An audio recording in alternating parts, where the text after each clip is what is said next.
and welcome to this edition of Asia Today. I'm Timothy Go. China has reacted angrily to Japan's decision to grant a visa to former Taiwan President Lee Teng-hui, sparking fears of a new diplomatic crisis. Mr. Lee is seeking medical treatment for his heart condition in Tokyo. Adding to China's anger, Washington has also announced it is granting Mr. Lee a visa so he could visit his alma mater, Cornell University in Ithaca, New York. The decisions are a double blow for Beijing, which considers the island a renegade province and which has vilified Mr. Lee, who has worked hard to break Taiwan's diplomatic isolation. China has reacted quickly to the Japanese move by lodging a strong protest and making a veiled threat of unspecified retaliatory action. Beijing has also urged Tokyo to overturn its decision, even as Chinese media condemned the move. The Japanese decision has also angered many ordinary Chinese. 是极力反对李登辉去去日本访问，但是日本政府接受李登辉访日，这说明也是对我们中国政府的一种挑衅行为，我们也不允许这件事情的发生。他等于和美国一样，都是不希望中国发展起来、强大起来，他觉得中国发展起来对他们是一个威胁。 Meanwhile, diplomatic observers and the Japanese media are now predicting Beijing may recall its ambassador to Japan. Mr. Lee visited the United States, or when he visited the United States back in 1995, Beijing recalled its envoy in Washington and postponed a visit by the Chinese defense minister. Meanwhile, both Japanese and Taiwanese media have supported Tokyo's decision to grant Mr. Lee the visa. Taipei newspapers hailed it as a diplomatic victory over arch-rival China, while Japanese newspapers said Tokyo must assert its diplomatic independence. According to Chinese state television, China's deputy foreign minister summoned the Japanese ambassador on Friday night, telling him that the planned visit by Mr. Lee for so-called medical reasons was purely a pretext, and that Mr. Lee's true purpose is to seek support for Taiwan's independence to disrupt Sino-Japanese relations. The official added that the Japanese government had violated its communique with China and that China has to make the necessary response. China's ambassador to Japan also met the Japanese deputy foreign minister, who assured him that Japan would strictly limit Mr. Lee's activities to medical treatment. The decision to issue the visa had ended soul-searching and some awkward diplomatic footwork in Tokyo. Japan had first insisted it had neither received nor accepted the application, but the outgoing Prime Minister Yoshiro Mori led pressure on Foreign Minister Yohei Kono to accept Mr. Lee's visit. Mr. Kono has spelled out clearly the parameters for Mr. Lee's visit. He would be allowed to enter Japan from Sunday to Thursday for medical purposes only, and he would be barred from engaging in political activities. 対中外交はなかなか難しい時期を迎えるだろうと思います。しかし繰り返して申し上げますが、我が国の対中政策というものは変わったものではないと。これはいつに人道的な配慮から来る判断だということを理解をしていただくということのための努力をしたいと。Taiwan has welcomed Tokyo's move to give Mr. Lee permission to travel. 我们对于这个日本政府呢，从人道的角度来考虑对日本政府的决定，外交部呢表示欣慰。In May last year, Mr. Lee ended his 12 years in power, but retained strong influence and has many acquaintances among conservative Japanese politicians. Earlier, our China correspondent Maria Xiao told us how the visa issue could affect relations between China and Japan. Given the uneasy relations between the two sides right now, whether it is in the issue of trade or the issue of Japanese history textbooks about Japan's wartime aggression, Chinese Vice Foreign Minister Wang Yi has already warned that the decision to grant Mr. Lee a visa will undermine bilateral relations. Beijing has also demanded that Tokyo observe the fundamental principles of the Sino-Japanese Joint Statement and Joint Declaration, and any departure from it is a dangerous departure from what Beijing calls a solemn promise. Beijing also accused Prime Minister Yoshiro Mori for taking such an ill-considered decision and for making what it calls a major political blunder.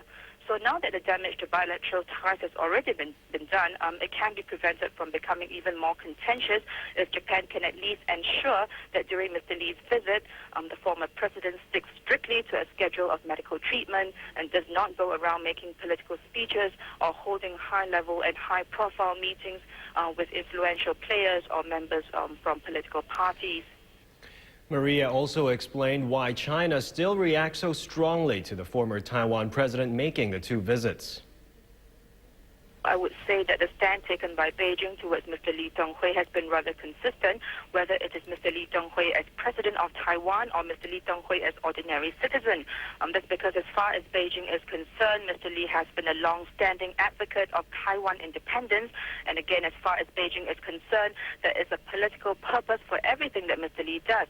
So no matter where he goes, he is believed to do all that he can to split what Beijing calls the motherland, or at least to publicize the Taiwan question and create either two Chinas or one China and one Taiwan.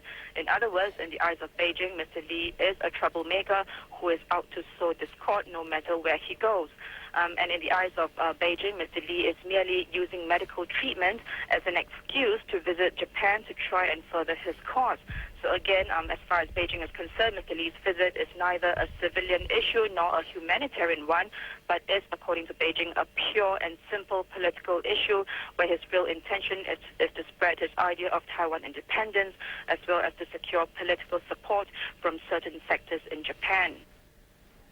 Now, as for the United States issuing Mr. Lee the visa, the State Department said Washington considers the former leader to be a private individual, and that travel by any private persons between Taiwan and the United States is a normal part of their unofficial relationship. The U.S. visa comes days before Washington is due to decide on an annual package of sophisticated weapons to sell Taiwan. It also comes as Sino-U.S. relations are weighed down by the unresolved U.S. spy plane collision with the Chinese jet. Talks between both sides ended this week in a little more than a political stalemate, though both sides said they are prepared to continue with diplomatic contacts. Yet anger in China has not died down over the April 1st incident. Chinese President Jiang Zemin has again reinforced Beijing's stand on this issue. He was quoted today by the People's Daily as vowing no concessions on issues of national sovereignty. American negotiators left Beijing empty-handed from talks with their Chinese counterparts over the fate of the U.S. spy plane still stuck on Hainan Island. U.S. negotiators failed to win the return of their $80 million plane. Both sides also could not agree on responsibility for the collision or even set ground rules to prevent future mishaps.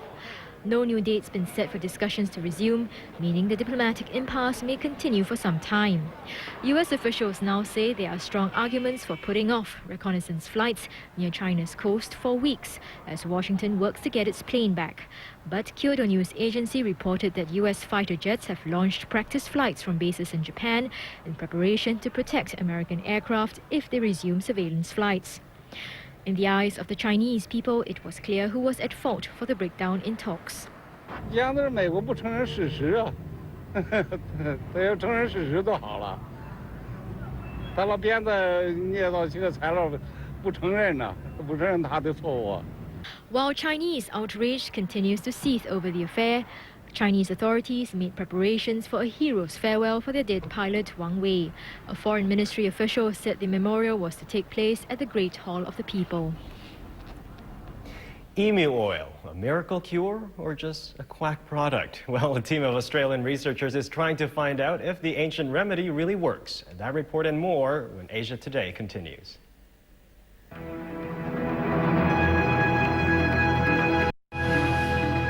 Welcome back to Asia Today.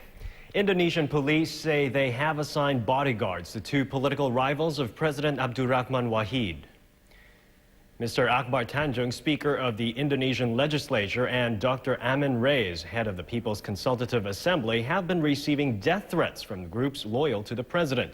The groups want Parliament to drop plans to impeach the embattled leader over his alleged role in two multi-million-dollar graft scandals. The police are also considering whether to assign 60 officers to protect other prominent lawmakers involved in the campaign to oust Mr. Abdurrahman. The president is expected to face a new censure from Parliament on April 30th. There are fears that thousands of his supporters will gather in Jakarta next week and clash with those who want the leader out. North Korea has denounced South Korea for staging a joint military exercise with the United States. It has accused the South of betraying a landmark inter-Korean declaration for peace. Yopan News Agency in Seoul quoted a major Pyongyang television station as slamming the annual military exercises as provocative war games. It alleged that the exercises were intended to prepare for a war of aggression against North Korea. The station added that South Korea's participation dealt a blow to efforts aimed at inter-Korean reconciliation. These began with a landmark summit last year between the leaders of the two sides. The broadcaster also urged the U.S. to withdraw its 37,000 troops from South Korea. Pyongyang has identified or intensified its demand for American troops to leave the Korean peninsula since U.S. President George W. Bush took office in January. Meanwhile, Britain's Duke of York, Prince Andrew, is in South Korea on a 5-day visit. His visit coincides with the commemoration of the 50th anniversary of UK Commonwealth contributions to the Korean War. The prince also took part in a ceremony in the southern city of Busan, where he met Korean War veterans. Hundreds of veterans and their relatives from Britain, Canada, Australia, and New Zealand were also present to honor those who died during the war.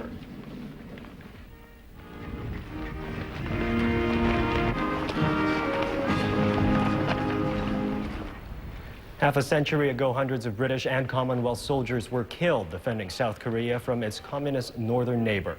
The prince said their sacrifice was not in vain. North and South Korea are technically still at war since the 1950s conflict that split the Korean peninsula.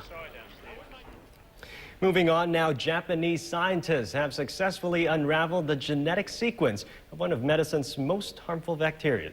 This brings them one step closer to finding a remedy to fight the multi-drug-resistant superbugs. This is one of the most frightful bacteria known to modern medicine. Called Staphylococcus aureus, the bacteria are a common cause of deadly infections caught in hospitals. And the bacteria are resistant to different types of antibiotics. For years, scientists in Japan, the United States and Britain have been trying to unravel the genetic sequence of the bacteria in the hope that it will give a clue on how to combat them. Finally, the Japanese have succeeded.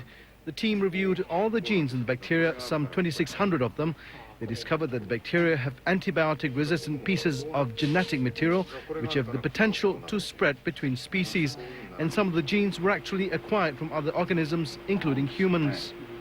I think this is the beginning of logical way of developing antibiotics and vaccination. I think there is a hope. Professor Hiramatsu expects a new drug to be developed within the next 5 years. In their research, the Japanese scientists also discovered new clues to other diseases with unknown causes, thus putting them on the path to another medical breakthrough. And on a medical research of a different kind, Australian scientists have begun tests on one of the world's most ancient remedies, aiming to prove once and for all that it actually works. Emu oil, originally used as a tribal medicine by Aborigines, has been widely touted as a miracle cure for a range of medical problems and an aphrodisiac to boot. This team of researchers at the Adelaide Women's and Children's Hospital is trying to determine if emu oil is all it's made out to be. According to anecdotal evidence, it can be used to treat rheumatoid arthritis, cancer, and even aging. Trials on mice have already been carried out, and the scientists are about to embark on human clinical trials. We know that this may very well stop or calm down the inflammatory process, and it means, someone with rheumatoid arthritis is likely to see less pain, is likely to get more movements out of the hand and out of the feet and out of the knees. Some have already reaped the benefits. It's absolutely fantastic, because if I give it away for 2 or 3 days, if I run out of or something like that, I'm basically begging for the people to come along with another packet for me, and then within hours, it's perfect. You can feel the effect straight away. Quite apart from knowing it works, researchers are now faced with a challenge of identifying the mystery component in emu oil that makes it tick. If scientific evidence is found, this could be the face of one of the most natural and ancient medicines, and the start of a worldwide multi-billion-dollar emu industry.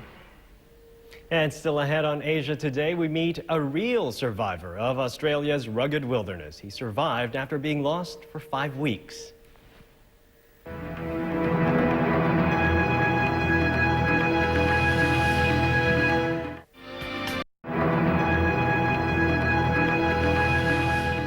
Let's have a brief look at the world of sports now. The World Football Governing Body, FIFA, has recorded tremendous response to its first phase of ticket sales for the 2002 World Cup soccer finals.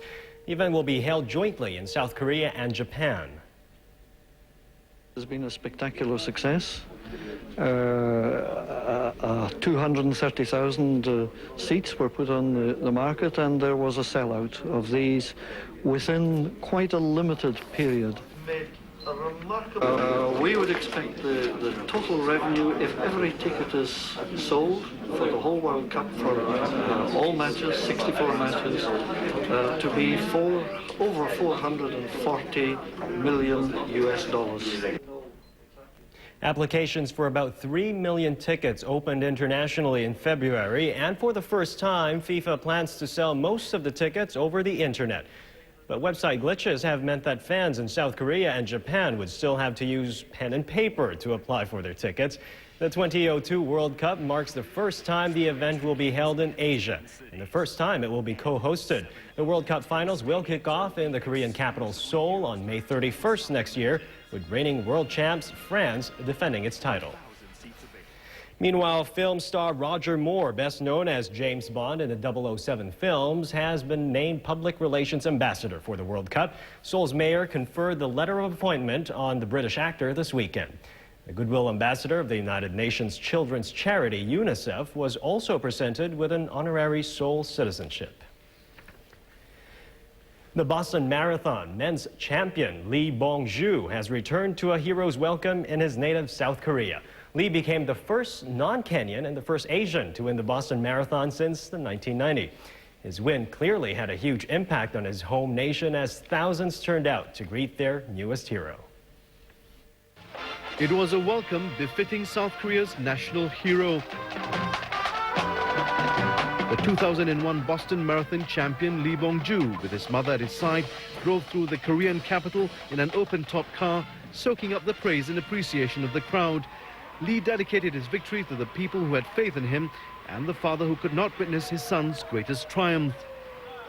그동안 끊임없는 관심을 가져주시고 지원해주신 국민 여러분들과 임종을 지키지 못한 아버님께 봉헌하는 길은 이번 보스턴 경기에서 우승하는 길이라고 생각했습니다.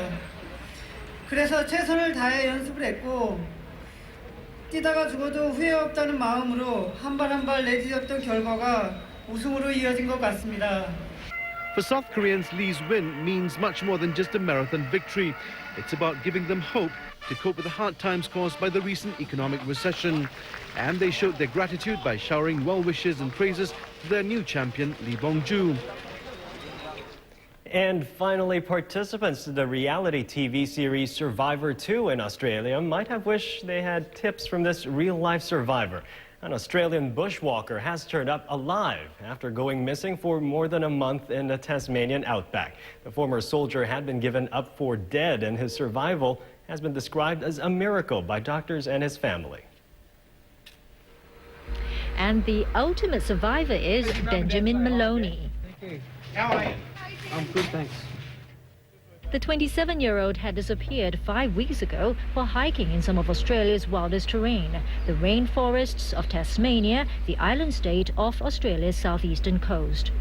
For a period of at least 20 days, by the sound of things, he ate rice for the first 10 or so days, and from there on he had some mushrooms to eat, and apart from that, little else. Running on nothing for his final 20 days and enduring extreme temperatures of snow and intense heat, the malnourished and confused Maloney only found civilization again after stumbling onto a group of campers. And while it's still some weeks yet before the winner of the TV series Survivor 2 is known, it looks like Maloney has already won the biggest Survivor prize, his life. And this has been Asia Today this Saturday. Thanks for watching. For our local viewers, stay tuned. Singapore Update coming up next.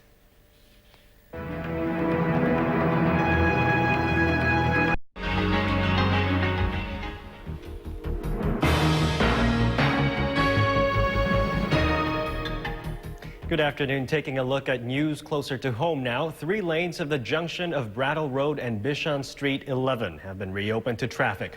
But the Public Utilities Board says another lane is still closed for further monitoring and investigation. This after a portion of the road caved in yesterday. PUB says it hopes to open the lane before 5 a.m. on Monday. The 4-lane road was closed on Friday evening as a precautionary measure and for authorities to conduct a full assessment of the road's surface. PUB is constructing a deep tunnel sewer in the area, and in the process of tunneling, the tunnel boring machine encountered a pocket of running sand and water, which caused the soil to collapse. Well, tomorrow is Earth Day, and 6 youths have been honored for their commitment to protect the environment and conserve nature. Julia Ng was at the Youth Environmental Award 2001 presentation. Young people hold the key to ensuring that future generations are born into a world that enjoys fresh and clean air, clean water and a pollution-free environment. A view shared by the Senior Minister of State for the Environment, Sidek Sanif. And that's a message these youth have come to appreciate and put into practice. For their contributions to environmental protection and nature conservation, they were honored by the HSBC and the National Youth Achievement Award with the Youth Environmental Award 2001. At Singapore level, being an affluent society, I think we could do a lot in the sense of I really would promote sustainable development and consumption in Singapore, like recycling, reuse and reduce. Since its launch in 1998, the Youth Environmental Awards have attracted more than 20,000 young people to various environmental programs and projects. And that's the latest here in Singapore. I'll be back at 6 with a look at the headlines.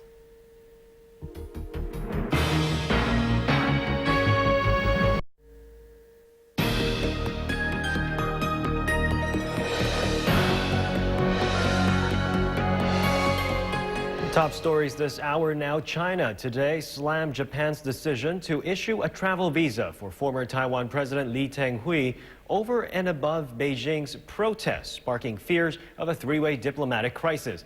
In Beijing, China's vice foreign minister told Tokyo's ambassador that the decision undermined bilateral relations and violated diplomatic agreements between both sides. The comments came despite Japan's assurance that Mr. Lee would only be able to seek medical treatment in Japan and not engage in political activity. China maintains that Mr. Lee's visit is a ploy by pro-independence forces in Taiwan.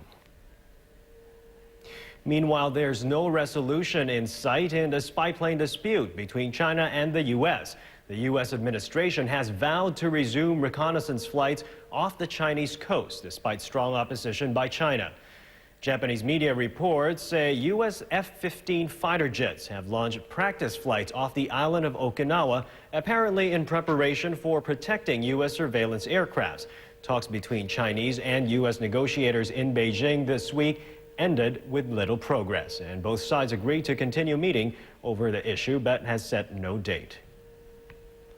More on these stories on on Asia Tonight. That's at 7 o'clock. In the meantime, have a good evening.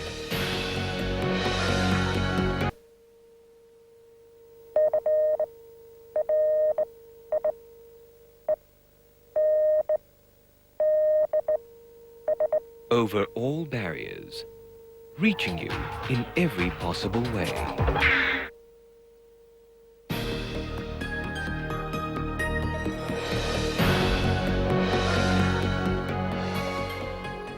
You're watching Channel News Asia. I'm Timothy Go with a quick look at the headlines this hour. The race for the #1 position of Japan's ruling party is heating up fast, with reformist candidate Junichiro Koizumi showing increasing strength ahead of Tuesday's final vote. He made a clean sweep of all 8 local primaries on Saturday in early rank-and-file voting, and he is still in the lead today in the leadership race for the ruling Liberal Democratic Party, a post that brings with it the nation's premiership. But Mr. Koizumi's main rival, former Prime Minister Ryutaro Hashimoto, has pledged to a battle to the end in his bid to become Japan's only second post-war premier to regain the post. Former Taiwanese Premier Lee Teng-hui is set to touch down in the city of Osaka in just a few hours for a controversial 5-day visit to Japan that has renewed cross-strait tensions. Mr. Lee says his visit has no political agenda and that he's only in Japan for a medical checkup. But China is unconvinced. It has strongly protested Japan's decision to grant Mr. Lee a visa. It has also warned Tokyo of damage to bilateral ties, even threatening to take retaliatory action. Political watchers in Taipei are warning that any dramatic political remarks made by Mr. Lee in Japan would spark a major rift between China and Taiwan. Details of those stories and more on Asia Today coming up in less than an hour. I'll see you then.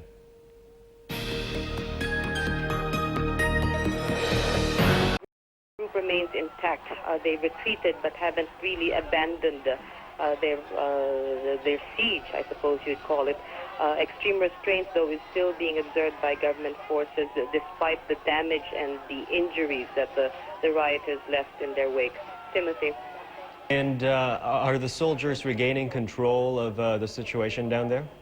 Well, as you can surmise, what the Estrada supporters have yielded, the soldiers have taken over. So you do have about a kilometer around the palace that is secured with government forces, as well as members of civil society that have also trooped to Malacanang to provide their own support.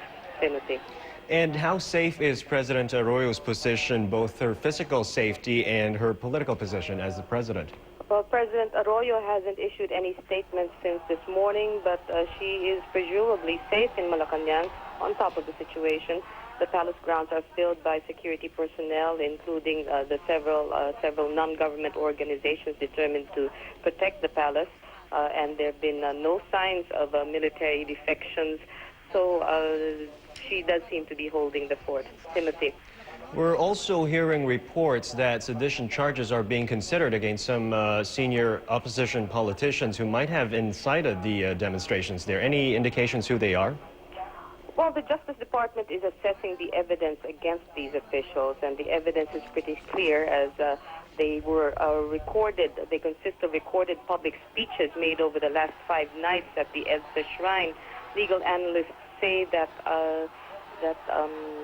it's not even so much sedition that's being considered, but possibly rebellion as well, given that many of the ERAP loyalists were armed when they descended upon Malacanang. But government is still keeping mum about identifying who these opposition leaders are. If it's any indication, though, the Aviation Security Command has been instructed to watch for any possible attempted departures of the following: Senator Gringo Honasan, Senator Miriam Defensor Santiago, former PNP Chief Panfilo Lacson, Senator Juan Ponce Enrile, J.D. Ejercito, the President's son, and the Jude Estrada, also the President's son. Timothy. And what's the penalty for sedition in the Philippines? I believe that it is a crime, that it is a capital offense, that as I said, that it might not be sedition so much as perhaps inciting to sedition or even rebellion or inciting to rebellion. Timothy. Now, former President Estrada has now been moved to his new jail. Will things calm down now with him away from the capital? Well, actually, there are a number of Estrada loyalists that have congregated at Fort Santo Domingo, where Mr. Estrada has been transferred. I doubt that the transfer per se would have any impact on the crowd, which started making its way to the palace way before the transfer. They left the EDSA Shrine at about 2 a.m., and the president was transferred at about 5. There is a lot of talk that he alone, Mr. Estrada alone, would be capable of diffusing the tension if he were to address the crowd in categorical terms. But according to one of his lawyers who just saw him, Mr. Estrada merely said that it's time for the government to really listen to the poor. Besides assuming that Mr. Estrada did want to address his supporters, the administration isn't about to take that risk, as it claims that there are signs that these riots occurred with the former president's complicity. A draft letter was found in his hospital room indicating that he was preparing to resume the presidency. Timothy. All right, thank you very much. Tuwing Makaraig, our Philippine Bureau Chief, reporting from Manila today. Now, the Philippine capital is going through its worst political violence in some 15 years. But as you heard, Tuwing said the president is safe in the palace and the palace grounds are secure. Let's have a look now at events overnight in the Philippines. On the eve of the Philippine president's 100 days in office, Manila was hit by some of the worst political violence in 15 years. Witnesses said about 10 to 20,000 protesters marched on Malacañang Palace from the EDSA Catholic Shrine on Monday night. They demanded the release of former leader Joseph Estrada and the resignation of President Gloria Arroyo. The protesters tried to break through the gates of the palace, where the president was holding meetings with top officials. Volleys of shots were fired as riot police and soldiers tried to turn back the crowd. Rounds of tear gas were sent into the air and water cannons fired at the protesters, but nothing could stop them. The protesters managed to break through the first and second line of riot police. Some of them dropped their plastic shields and fled. But they were kept at bay by the third and final line of heavily armed officers. After several hours of battling and failing to break into the palace, the protesters decided to turn back. But many of them returned before dawn on Tuesday, despite more warning shots and tear gas. The protests on Monday night came hours after Mrs. Arroyo claimed that a coup threat against her government had died from a lack of support. And Channel News Asia Today continues with headline news after these messages.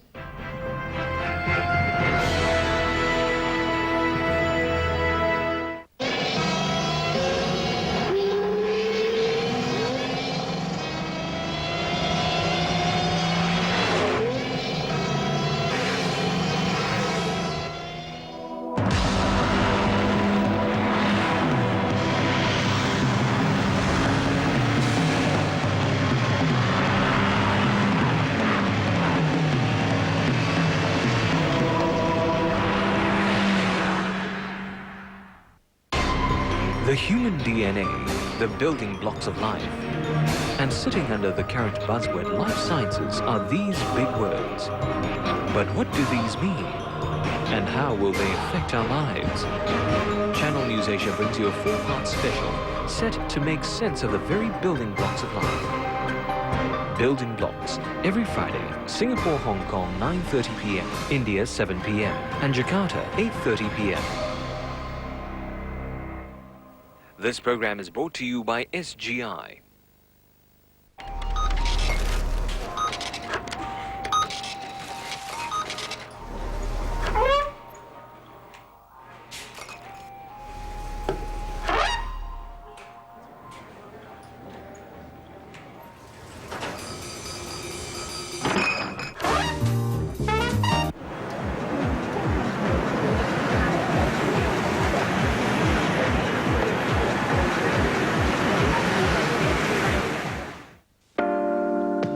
This week, W3 takes a hard look at Palm's M500 series launch in Singapore, already the dominant player in the PDA market. Will it win Palm new converts, and are the added features really worth the $800 plus price tag? Find out on W3, tonight, Singapore and Hong Kong, 8 p.m., India, 5:30 p.m., and Jakarta, 7 p.m.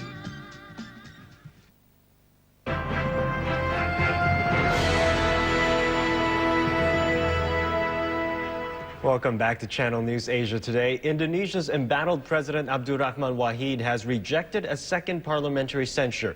Research and Technology Minister Ayaz Hikam said the president rejected the censure because he saw it as a judgment on the performance of his government, and therefore it is without substance.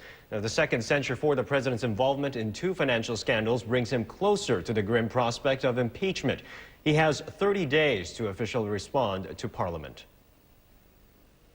Bahwa yang setuju memorandum 2 adalah dapat disetujui oleh rapat pleno dengan suara 363 suara. Setuju saudara sekalian?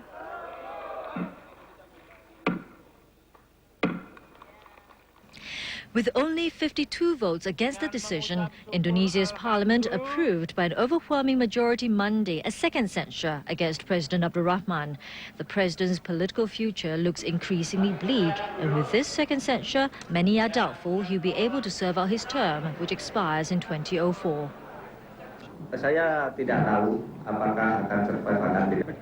For us in the party, we are not talking about the special session. We are not talking about the removal of the President Abdul Wahid and then put our chair lady as the coming president. No, we maintain that all their constitutional process will go on as it is. The president now has 1 month to respond to the censure, and if the House of Representatives finds his answer unsatisfactory, impeachment could follow. But within the month, there could be other developments. The president could step down, though it looks unlikely at this point, or he could engage in further talks with the parliamentarians to strike another deal. In the meantime, members of the president's party continue to put up a brave front. Saya optimis belum akan sampai ke situ karena sampai sidang istimewa itu masih 3 bulan ya. Jadi apa yang akan terjadi 3 bulan kemudian itu sulit diprediksi. Besides the political maneuvers, many will also be watching closely the situation out in the streets, especially how the president's die-hard supporters will react to the increasing pressure within the parliament for Mr. Abdul Rahman to step down. Thousands of anti-globalization protesters are making their voices heard this May Day. We begin in Australia, where streets were blocked and outside stock exchange buildings, demonstrators waved banners and chanted anti-globalization slogans. Our Australia correspondent Melissa Heng was in the thick of the action this morning, and she filed this report. A rally that had been planned for weeks by the M1 or May 1 Alliance, an offshoot of the S11 group that had disrupted the World Economic Forum in Melbourne last September. Now, there had been some concern that there would be violence today, but apart from some scuffles which erupted when police tried to remove a van belonging to one of the protesters, there was no major incidents. In fact, it was almost an anticlimactic morning after days of hype. While organizers had expected about 5,000 people, only about 500 turned up this morning. To be fair, the rain probably had something to do with it. It rained heavily throughout the night, and there have been intermittent showers all day. At one point, in fact, at one point this morning, the downpour actually got so heavy that even the protesters were forced to get off the streets to find shelter. As for why the protesters have targeted the stock exchange buildings, they say it's because it represents corporate greed, the very thing that they're rallying against. But although there was a significant blockade at the entrance of the ASX here in Sydney, trading started as usual at 10 a.m. and was not disrupted. There is no trading floor here. Share market transactions have been conducted electronically for years. So there are, in essence, no stockbrokers or traders to prevent from going into the building. And it was also business as usual for the other offices in the area. As far as I could tell, police had to close part of Bridge Street, which is where the stock exchange is located, to cars. But people were certainly able to come and go on foot. And we move next to cyberspace, where pro-Chinese hackers have kicked off a week-long campaign targeting U.S. government and commercial internet sites to mark May Day. This heats up the hacker war between pro-Chinese and U.S. groups as the White House website was hit with email bombs in an effort to crash the mail server. Experts who monitor the hacker activities say the attacks appear to come from Beijing. The spy plane dispute between the two countries appeared to have prompted the attacks. In April, pro-U.S. hackers had defaced at least 350 Chinese websites to 37 for pro-Chinese hackers. But on Monday, pro-Chinese hackers targeted some 18 sites, close to the 23 targeted by pro-U.S. groups. Some of the sites targeted, in addition to the White House, include those operated by the FBI, NASA, and the Congress.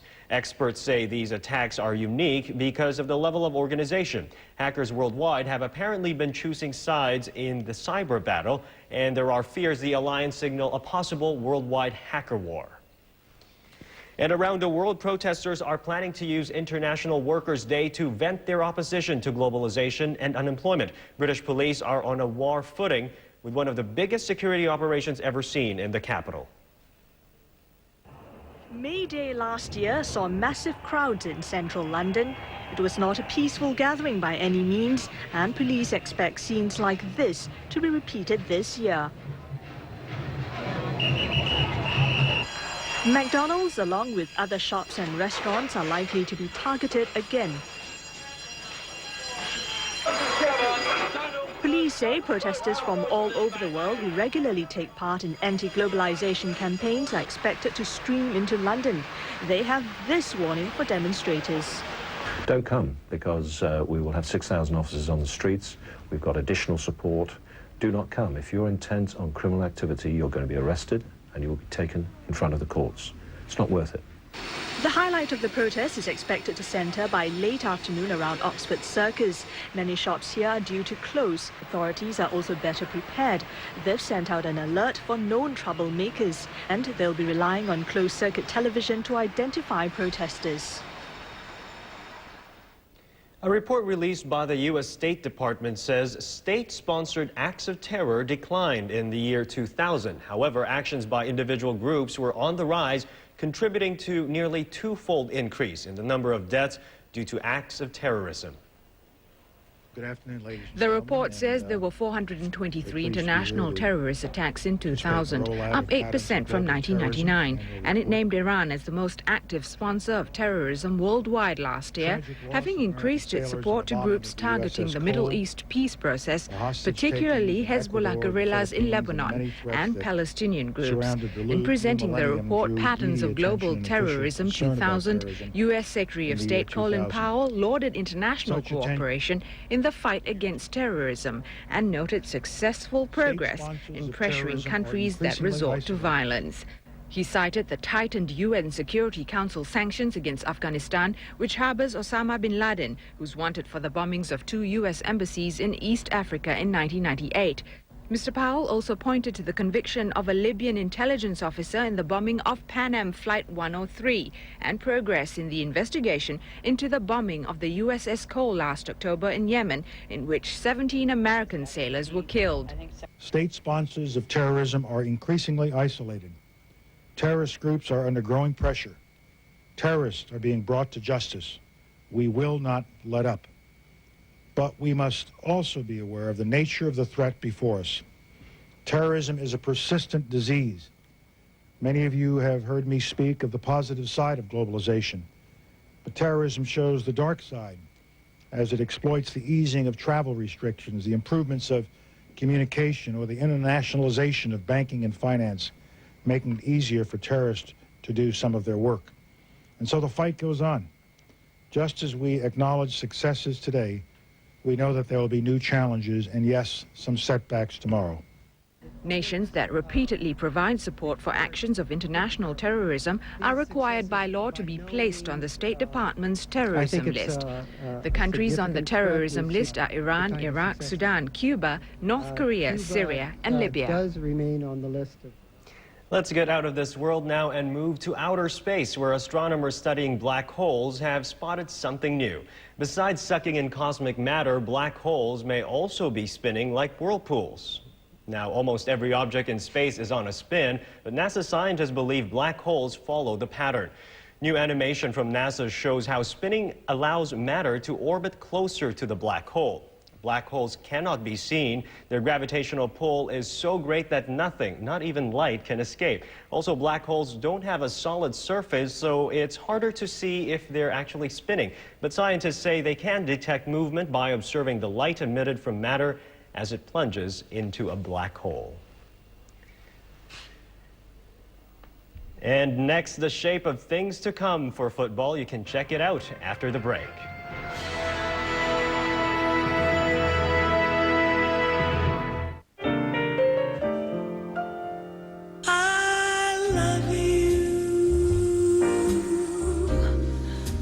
Sentimental reasons, I hope you do believe me. I'll give you my heart.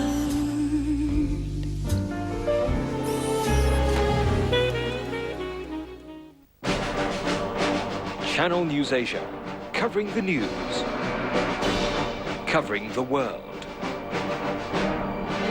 It's a gathering of the most influential newsmakers and breakers from around the world for the first ever News World Asia Forum. Be in the business of news, 9th to 11th May. Channel NewsAsia, the official platinum sponsor for News World Asia. The most popular game show on Channel 8 is now in a new time slot. I wanna take you on a roller coaster. Keep a date with Center Square's Sharon Al and host Wang Wen-hong on Tuesday nights at 8 for our very own blend of humor and wit. Don't miss Celebrity Squares every Tuesday, 8 p.m. only on Channel 8.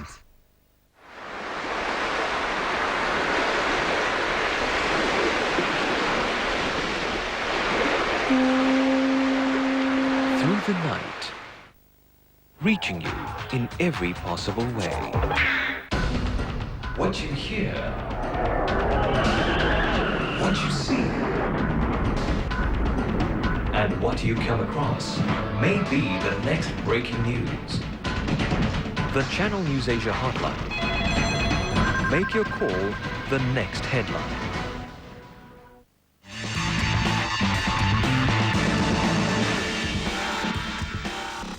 And it's time for soccer now. Ipswich's hopes of securing a place in next season's Champions League suffered a severe setback after a 2-1 defeat at Charlton. They missed out on the chance to leapfrog over Liverpool into third place, but they do have 62 points from 36 matches and are guaranteed at least a spot in next season's UEFA Cup. Charlton, with 52 points, remain on course for their highest place finish for nearly 50 years. Ipswich had a place in next season's European Champions League within their grasp going into the Premiership fixture at Charlton, but it was the Londoners who went ahead through Matthias Svensson in the 12th minute.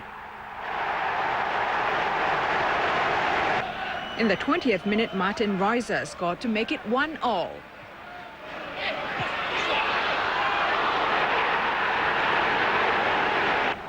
Just over 3 minutes later, the Dutchman again made a connection with the woodwork. In the 28th minute, Sasa Ilic came to Charlton's rescue, ensuring that Marcus Stewart, the Premiership's top scorer, did not add to his tally. 11 minutes into the second half, Richard Rufus scored through a free kick, taking it to 2-1 for Charlton.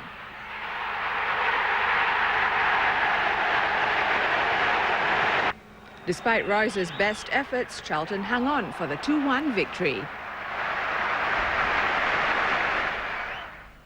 Next, the Argentina Premier League. The River Plate maintained their slim advantage at the top of the Argentine Clausura after a thrilling 3-2 victory over Newell's Old Boys. Newell's shocked the league leaders by taking the lead in the 23rd minute thanks to a Nicholas Pavlovich penalty after Gabriel Ruiz had been hacked down in the box.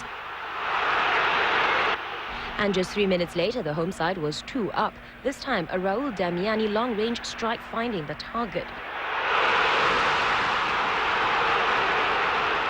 But the current league leaders, River Plate, stormed back after the shock 2 goals. In the 37th minute, Javier Saviola was first to a loose ball to clip home his 8th goal of the season. And 4 minutes later, it was all square as the Newell keeper spilled a free kick at the feet of Mario Yepes, and Yepes was happy to tuck home the equalizer.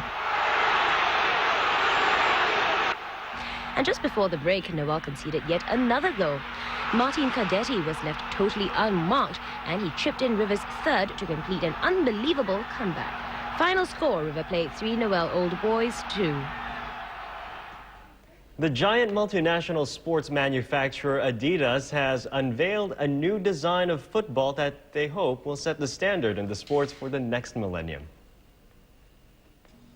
The new Adidas ball has been exclusively developed for Europe's Champions League, the first time that UEFA has nominated an official match ball for the world's most prestigious club competition. and it will be on the field for the Champions League final on May 23rd. Its revolutionary feature is an improved layer of highly compressed, gas-filled balls in the skin called synthetic foam, which return to their original shape more quickly after the ball has been struck, resulting in a faster and more precise flight path. The new ball was put through its paces recently by two of the world's best players, Zinedine Zidane of Juventus and Real Madrid's striker Raul. The new finale ball will go on general sale around the world in May for around $100, and Adidas hope the ball will be a commercial breakthrough as well as a technological one. And just before we go now, here's some breaking news out of the Philippines. President Arroyo has declared a state of rebellion following the worst violence to hit the capital in more than a decade. Do follow that story on our website, channelnewsasia.com.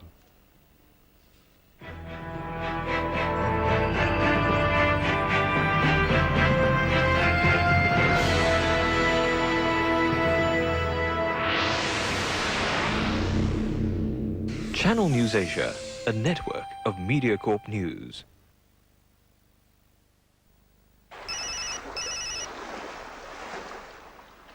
With the most number of roaming partners worldwide, Singtel Mobile is everywhere you are.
Because a picture makes all the difference. Mr. Estrada was indicted for allegedly pocketing $82 million in kickbacks and payoffs. Because knowledge is power. 中国的这个主权的严重的侵犯，对于中国内政的粗暴干涉。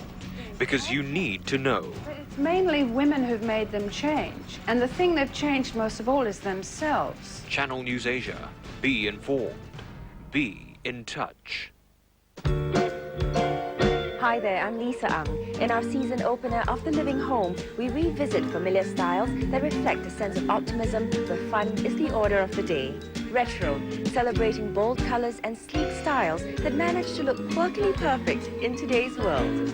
So join us this weekend as we serve out clever living ideas on The Living Home. The Living Home, every Saturday, 9:30 p.m.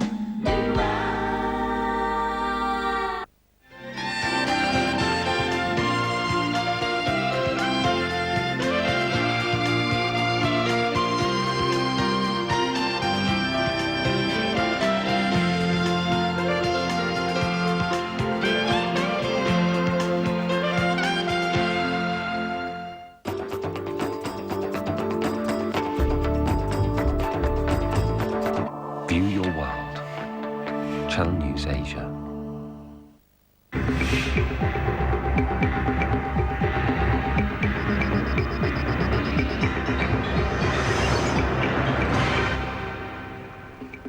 Well, making the business news headlines this lunch hour, the Indonesian rupiah strengthened sharply in the wake of yesterday's peaceful censure of President Abdurrahman Wahid.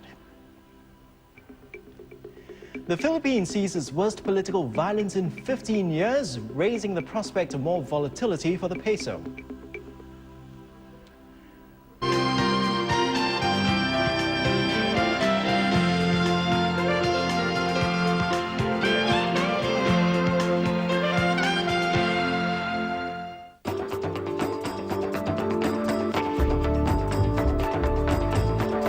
View your world. Channel News Asia.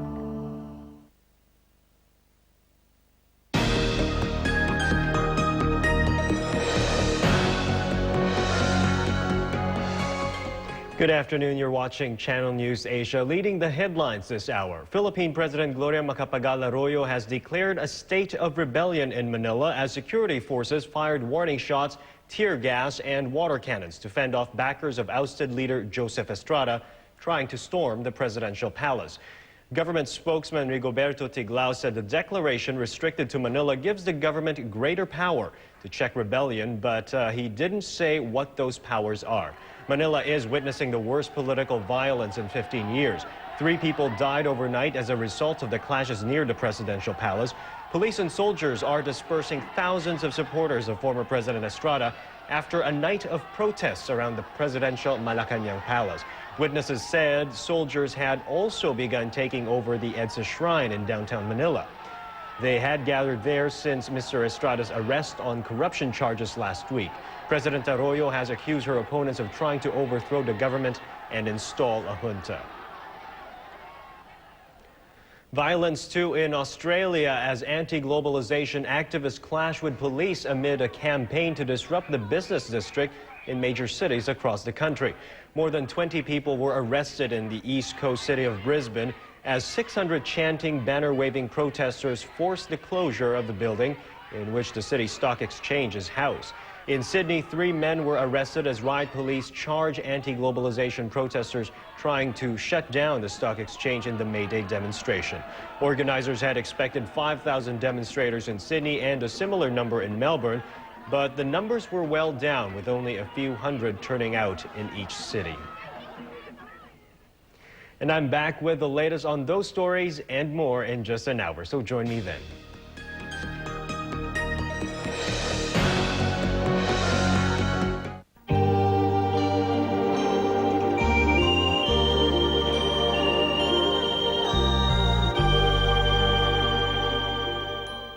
Hello, I'm Nina Maratha. Welcome to Gateway Asia, the program which transports you right into the heart of Asia to explore the issues at hand. Over in Thailand, the Tourism Authority is clamping down hard on all commercial operators who stand to gain directly from the tourist dollar. Hotels, jewelry suppliers, tour guides, and even taxi drivers are the target in this campaign to clean up the tourism industry. Foreign tourists have complained about being ripped off. This could mean a loss in substantial tourist dollars if merrymakers choose to go somewhere else. Thailand's Tourism Authority is showing that it means business, roping in the city police, officials from the Foreign Ministry, the Attorney General's office, as well as the tourist police. The situation in Philippines is similar. The tourist trade is lagging behind because of the perception that the country is dirty and not safe. But the country is hard at work to correct this view. Join the probe team as it finds out how the controversial new head of tourism uses his marketing acumen to revive the ailing tourism industry.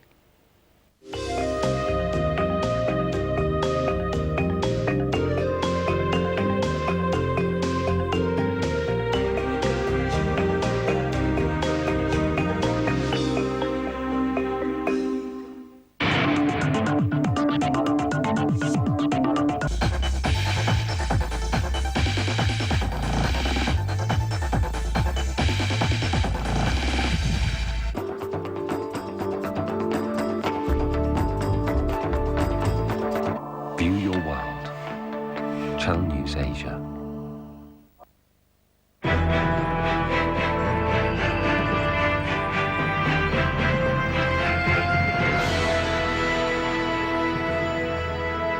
The Philippine president declares a state of rebellion in Manila as pro-Estrada supporters continue to rock the capital. A protest of another kind in several other parts of the world as workers rally to mark May Day. The Indonesian president gets down to work on defusing a crisis over his second censure and the threat of his impeachment.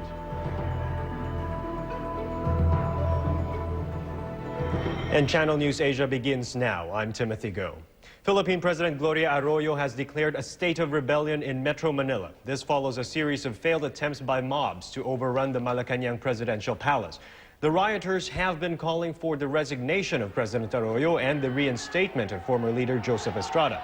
Mr. Estrada faces capital charges of economic plunder and is currently held in a special detention facility outside Manila.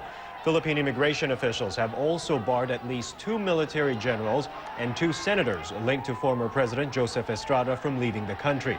The whole departure list is said to include 2 senators, the chief superintendent of the National Police, and a Navy colonel. Also on the list was former ambassador to the U.S. Ernesto Maceda and former National Police Chief Panfilo Lacson.